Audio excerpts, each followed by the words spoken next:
and the former Children's Commissioner for England, Anne Longfield, who's the chair of the Commission on Young Lives, joins me now. Thank you so much for talking to us this morning. So you believe the system is unsustainable morally and economically? For teenagers that are at risk, I absolutely do. And you heard there how a system that's designed to protect children is woefully inadequate when it gets to protecting teenagers. Now, these are teenagers who are being often exploited. They're at extreme risk.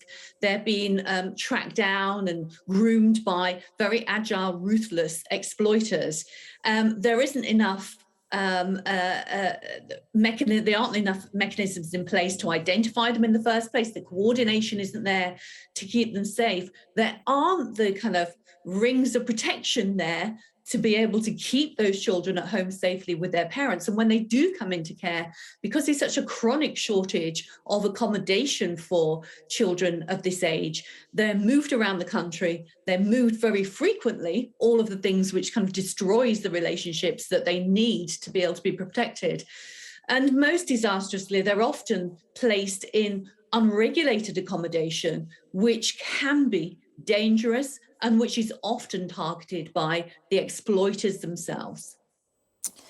Reading a brief that I have of your report and listening to what you say, it's hard to even imagine where you would start correcting this. Well, I think you start by understanding how these young people are experiencing their childhood, essentially.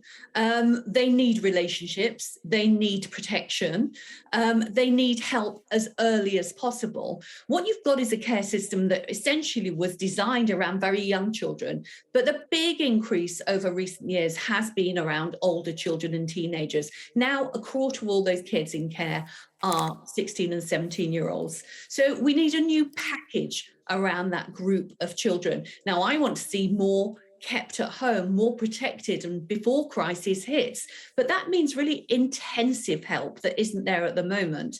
But also, if they do come into care, they're much more creative, suitable ways of looking after them. I'd like, for instance, to see, new specialist foster carers. Let's look at youth workers and see how many of those could provide that stable, supportive, foster care home that these young people need. I think we just need to look at a package here which can really help and understand these children. And whilst it will require some money in the short term, we're spending eye-watering amounts here already on the care support that is in place. It's often that these children's places are costing £4,000 a week. Now, the alternatives would be much better for children, but also much more cost effective as well. I just want to pick up on one of your findings in the report that you've spoken about, and that is that criminal gangs who are looking to exploit children within the system are being aided by people who are working in the system. Well, that's something that a number of people who've given evidence to us has said.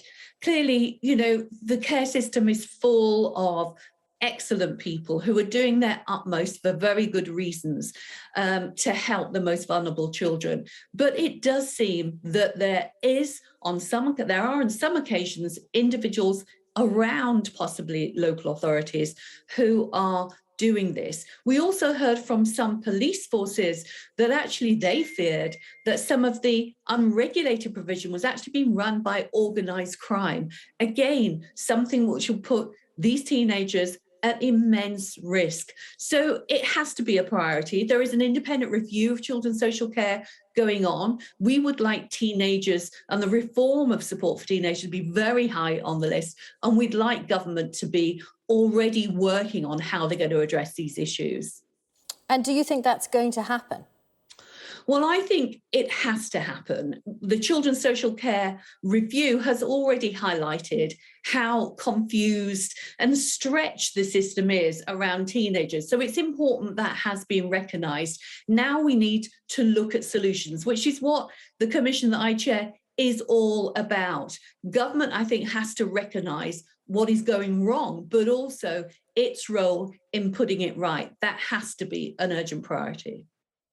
Anne Longfield, thank you so much for talking to us.